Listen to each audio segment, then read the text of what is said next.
स्त्री शिक्षा के विरोधी कुतर्कों का खंडन, इसके प्रश्नों को हम देखेंगे और आप सभी प्रयास करेंगे कि इन प्रश्नों को भलीभांति समझ पाएं, हल कर पाएं। प्रश्न संख्या 1। कुछ पुरातन पंथी लोग स्त्रियों की शिक्षा के विरोधी थे। द्विवेदी जी ने क्या क्या तर्क देकर स्त्री शिक्षा का समर्थन किया? प्रश्न 2। स्त्रियों को पढ़ाने से अनर्थ होते हैं। कुतर्कवादियों की इस दलील का खंडन द्विवेदी जी ने कैसे किया है? अपने शब्दों में लिखिए। 3।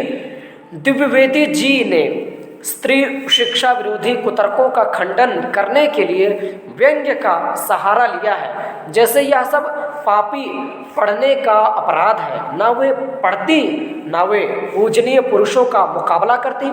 आप ऐसे अन्य अंशों को निबंध में से छांटकर समझिए और लिखिए। 4था प्रश्न। पुराने समय में स्त्रियों द्वारा प्राकृत भाषा में बोलना क्या उनके अपढ़ होने का सबूत है? पाठ के आधार पर स्पष्ट कीजिए। 5। परंपरा के उन्हीं पक्षों को स्वीकार किया जाना चाहिए जो स्त्री पुरुष समानता को बढ़ाते हो। तर्क सहित उत्तर दीजिए। तो ये तर्क सहित स्पष्ट करना है। 6ठा प्रश्न। तब की शिक्षा प्रणाली और अब की शिक्षा प्रणाली में क्या अंतर है? स्पष्ट करें। रचना और अभिव्यक्ति। 7वां प्रश्न। महावीर प्रसाद द्विवेदी का निबंध उनकी दूरगामी और खुली सोच का परिचायक है, कैसे? 8वां प्रश्न। द्विवेदी जी की भाषा शैली पर एक अनुच्छेद लिखिए। भाषा अध्ययन है। 9वां प्रश्न।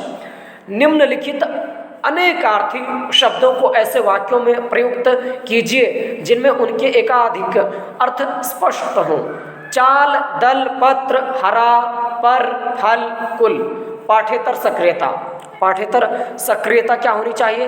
अपनी दादी, नानी और माँ से बातचीत कीजिए और स्त्री शिक्षा संबंधी उस समय की स्थितियों का पता लगाइए और अपनी स्थितियों से तुलना करते हुए निबंध लिखिए। चाहे तो उसके साथ तस्वीरें भी चिपकाइए। लड़कियों की शिक्षा के प्रति परिवार और समाज में जागरूकता आए, इसके लिए आप क्या क्या करेंगे? तो आप क्या क्या कर सकते हैं ये भी बताना है आपको। स्त्री शिक्षा पर एक पोस्टर तैयार कीजिए। स्त्री शिक्षा पर एक नुक्कड़ नाटक तैयार कर उसे प्रस्तुत कीजिए। शब्द संपदा, मुख्य शब्द और उनके अर्थ। विद्यमान उपस्थित कुमार्गगामी बुरी राह पर चलने वाले, सुमार्गगामी अच्छी राह पर चलने वाले, अधार्मिक धर्म से संबंध ना रखने वाला, धर्म तत्व, धर्म का सार, दलीलें, तर्क। दलीलें का अर्थ क्या होता है? तर्क अनर्थ यानी बुरा, अर्थहीन, अपढ़ों अर्थात अनपढ़ों, जो अध्ययनशील ना हो। उपेक्षा यानी ध्यान ना देना।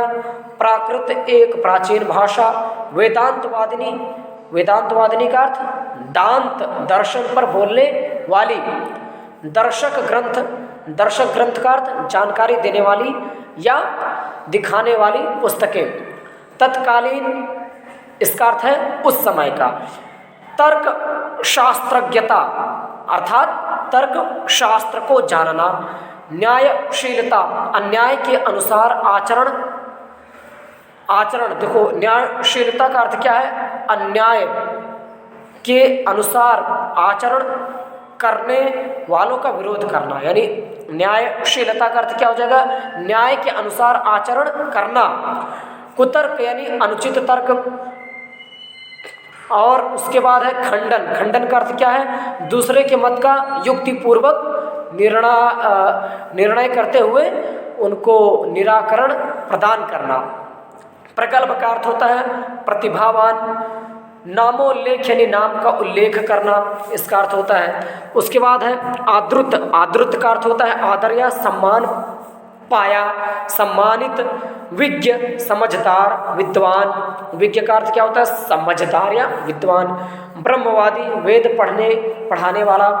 दुराचार, निंदनीय आचरण, इसका अर्थ होता है, मतलब दुराचार का अर्थ क्या होता है? निंदनीय आचरण। सहधर्मचारिणी पत्नी, इसका अर्थ होता है कालकूट, जहर है ये। पीयूष अमृत, दृष्टांत उदाहरण मिसाल। उसके बाद अल्पज्ञ, थोड़ा जानने वाला। प्राककालीन पुरानी। व्यभिचार, व्यभिचार का अर्थ क्या होता है पाप। विक्षिप्त पागल, विक्षिप्त का अर्थ क्या होता है पागल। बात व्यथित यानी बातों से दुखी होने वाले। ग्रहग्रस्त, पाप ग्रह से प्रभावित, किंचित थोड़ा, यानी ग्रहग्रस्त का अर्थ होता है पाप ग्रह से प्रभावित, किंचित, किंचित का अर्थ होता है थोड़ा। तो ग्रहग्रस्त का अर्थ क्या है कि पाप ग्रह से प्रभावित, किंचित का अर्थ होता है थोड़ा। दुर्वाक्य यानी निंदा करने वाला वाक्य या बात। परित्यक्त यानी पूरे तौर पर छोड़ा हुआ। मिष्टान्न, मिष्टान्न का अर्थ होता है मीठा। वैसे ये शब्द इस गद्यांश में या इस निबंध में नहीं आया है। मिथ्यावाद है अगला शब्द। मिथ्यावाद का अर्थ क्या होता है झूठी बात। कलंकारोपण यानी दोष मढ़ना, दोषी ठहराना। निर्भत्सना यानी तिरस्कार निंदा। निर्भत्सना का अर्थ क्या होता है तिरस्कार निंदा। नीतिज्ञ, नीति जानने वाला। हरगिज यानी किसी हालत में, किसी भी हालत में। और मुमानियत, रोक, मनाही। अभिज्ञता, जानकारी या ज्ञान आप कह सकते हैं। अपकार यानी अहित। आगे भी कुछ महत्वपूर्ण जानकारियाँ दी जा रही है, इसको भी हम देख लेते हैं। यह भी जाने। भवभूति, भवभूति कौन थे संस्कृत के प्रधान नाटककार हैं ये। इनके 3 प्रसिद्ध ग्रंथ विरचित उत्तर रामचरित और मालती माधव हैं। भवभूति करुणा रस के प्रमुख लेखक थे। विश्ववरा, विश्ववरा कौन थी ये अत्रि गोत्र की स्त्री। ये ऋग्वेद के 5वें मंडल 28वें सूक्त की 1 में से 6ठी ऋग की ऋषि थी।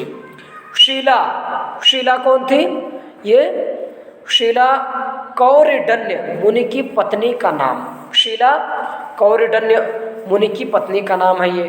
थेरी गाथा, बौद्ध भिक्षुणियों की पद्य रचना इसमें संकलित है।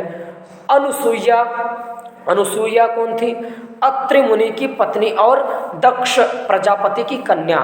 गार्गी, वैदिक समय की एक पंडिता ऋषि पुत्री। इनके पिता का नाम गर्ग मुनि था। मिथिला, मिथिला के जनकराज की सभा में इन्होंने पंडितों के सामने याज्ञवल्क्य के साथ वेदांत शास्त्र विषय पर शास्त्रार्थ किया था। गाथा सप्तशती यानी प्राकृत भाषा का ग्रंथ जिसे हाल द्वारा रचित माना जाता है। कुमारपाल चरित्र एक ऐतिहासिक ग्रंथ है जिसे 12वीं शताब्दी के अंत में अज्ञातनामा कवि ने अनहल के राजा कुमारपाल के लिए लिखा था। इसमें ब्रह्मा से लेकर राजा कुमारपाल तक बौद्ध राजाओं की वंशावली का वर्णन मिलता है। उसके बाद कुछ और महत्वपूर्ण जानकारियाँ। त्रिपिटक ग्रंथ क्या है? गौतम बुद्ध ने भिक्षु भिक्षुणियों को अपने सारे उपदेश मौखिक दिए थे।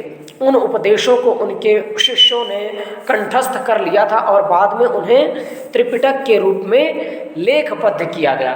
वे 3 त्रिपिटक हैं, सुत्त या सूत्र, उसके बाद पिटक, विनय पिटक और अभिधर्म पिटक। तो कौन कौन से पिटक है भाई? वे 3 त्रिपिटक हैं, सुत्त या सूत्र पिटक, विनय पिटक और अभिधर्म पिटक। शाक्य मुनि, शाक्य मुनि किसे कहते हैं? शक्य वंशीय होने के कारण, शक्य वंशीय होने के कारण गौतम बुद्ध को शाक्य मुनि भी कहा जाता है। नाट्य शास्त्र यानी भरत मुनि रचित काव्य शास्त्र संबंधी संस्कृत के इस ग्रंथ में मुख्यतः रूपक नाटक का शास्त्रीय विवेचन किया गया है। इसकी रचना 300 ईसा पूर्व मानी जाती है। कालिदास, संस्कृत के महान कवियों में कालिदास की गणना की जाती है। उन्होंने कुमार संभव, रघुवंश, महाकाव्य, ऋतुसंहार, मेघदूत, खंड काव्य, तो क्या क्या है इनकी रचना देख लीजिए। उन्होंने कुमार संभव, रघुवंश, ये महाकाव्य हैं उनके। ऋतु संहार और मेघदूत खंड काव्य, विक्रमोर्वशीयम, मालविकाग्नि मित्रम और अभिज्ञान शाकुंतलम नाटक की रचना की। आज़ादी के आंदोलन से सक्रिय रूप से जुड़ी पंडिता रमाबाई ने स्त्रियों की शिक्षा एवं उनके शोषण के विरुद्ध जो आवाज़ उठाई उसकी एक झलक यहाँ प्रस्तुत है। आप ऐसे अन्य लोगों के योगदान के बारे में पढ़िए और मित्रों से चर्चा कीजिए। तो यहाँ पर देख लेते हैं उनके विषय में क्या प्रमुख जानकारी है, इसको भी जानना आवश्यक है, क्योंकि पंडिता रमाबाई बहुत ही विदुषी महिला थी। भारतीय राष्ट्रीय कांग्रेस का 5वां अधिवेशन 1889 में मुंबई में आयोजित हुआ था। खचाखच भरे हॉल में देश भर के नेता एकत्र हुए थे। एक सुंदर युवती अधिवेशन को संबोधित करने के लिए उठी। उसकी आंखों में तेज और उसकी आंखों में तेज है उसका शुद्ध उच्चारण तेज, तो वो तेज भागने के लिए होता है, जैसे तेज दौड़ना तो वहाँ तेज जा होता है, लेकिन यहाँ पर तेज है। मैं क्षमा प्रार्थी हूँ। एक सुंदर युवती अधिवेशन को संबोधित करने के लिए उठी। उसकी आंखों में तेज और उसके कांतिमय यानी सुंदर चेहरे पर प्रतिभा झलक रही थी। इससे पहले कांग्रेस अधिवेशनों में ऐसा दृश्य देखने में नहीं आया था। हॉल में जब पहुंची वो, तो हॉल में लाउड स्पीकर ना थे। पीछे बैठे हुए लोग उस युवती की आवाज़ नहीं सुन पा रहे थे। वे आगे की ओर बढ़ने लगे। यह देखकर युवती ने क्या कहा, भाइयों मुझे क्षमा कीजिए, मेरी आवाज़ आप तक नहीं पहुंच पा रही है, लेकिन इस पर मुझे आश्चर्य नहीं है। क्या आपने शताब्दियों तक कभी किसी महिला की आवाज़ सुनने की कोशिश की? क्या आपने उसे इतनी शक्ति प्रदान की कि वह अपनी आवाज़ को आप तक पहुंचाने योग्य बना सके? प्रतिनिधियों के पास इन प्रश्नों के उत्तर न थे। इस साहसी युवती को अभी और बहुत कुछ कहना था। उसका नाम पंडिता रमाबाई था। उस दिन क्या हुआ? उस दिन तक स्त्रियों ने कांग्रेस के अधिवेशनों में शायद ही कभी भाग लिया होगा, ऐसा कहना मुश्किल है। मतलब बहुत ही कठिन है कि कोई उस समय तक किसी ने भाग लिया हो, ये संभव नहीं था, ये बिल्कुल ही मुश्किल था। अर्थात कहने का तात्पर्य है कि उस समय तक किसी स्त्री ने भाग नहीं किया था उस कांग्रेस अधिवेशन में। पंडिता रमाबाई के प्रयास से 1889 के उस अधिवेशन में 9 महिला प्रतिनिधि सम्मिलित हुई थी। वे एक मूक प्रतिनिधि नहीं बन सकती थी। वे विधवाओं को सिर मुंडवाए जाने की प्रथा के विरोध में रखे गए प्रस्ताव पर उन्होंने एक जोरदार भाषण दिया था। आप पुरुष लोग ब्रिटिश संसद में प्रतिनिधित्व की मांग कर रहे हैं, जिससे कि आप भारतीय जनता की राय वहां पर अभिव्यक्त कर सकें।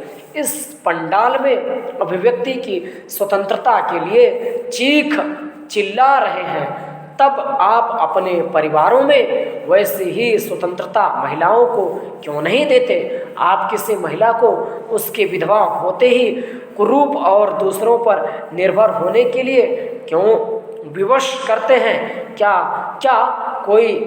कोई विधुर भी, यानी विधुर पुरुष के लिए होता है जो विधुर हो चुका होता है, जिसकी स्त्री मृत्यु को प्राप्त हो चुकी होती है, क्या कोई विधुर भी वैसा करता है? उसे अपनी इच्छा के अनुसार जीने की स्वतंत्रता है, तब स्त्रियों को वैसे स्वतंत्रता क्यों नहीं मिलती? निश्चित रूप से कहा जा सकता है कि पंडिता रमाबाई ने भारत में नारी मुक्ति आंदोलन की नींव डाली। वे बचपन से ही अन्याय सहन नहीं कर पाती थी। एक दिन उन्होंने 9 वर्ष की एक छोटी सी लड़की को उसके पति के शव के साथ भस्म किए जाने से बचाने की चेष्टा की और यदि स्त्री के लिए भस्म होकर सती बनना अनिवार्य है तो क्या पुरुष भी पत्नी की मृत्यु के बाद सता होते हैं? उन्होंने ऐसा प्रश्न किया कि क्या पुरुष भी सता होते हैं जब स्त्री मर जाती है? रौब पूर्वक पूछे गए इस प्रश्न का उस लड़की की माँ के पास कोई उत्तर न था। उसने केवल इतना कहा कि यह पुरुषों की दुनिया है, कानून वे ही बनाते हैं, स्त्रियों को तो उनका पालन भर करना होता है। रमाबाई ने पलटकर पूछा, स्त्रियां ऐसे कानूनों को सहन क्यों करती हैं? मैं जब बड़ी हो जाऊंगी तो ऐसे कानूनों के विरुद्ध संघर्ष करूंगी। सचमुच उन्होंने पुरुषों द्वारा महिलाओं के प्रत्येक प्रकार के शोषण के विरुद्ध संघर्ष किया। इसी के साथ ये प्रश्न अभ्यास और मुख्य जानकारी समाप्त होती है। जय हिंद।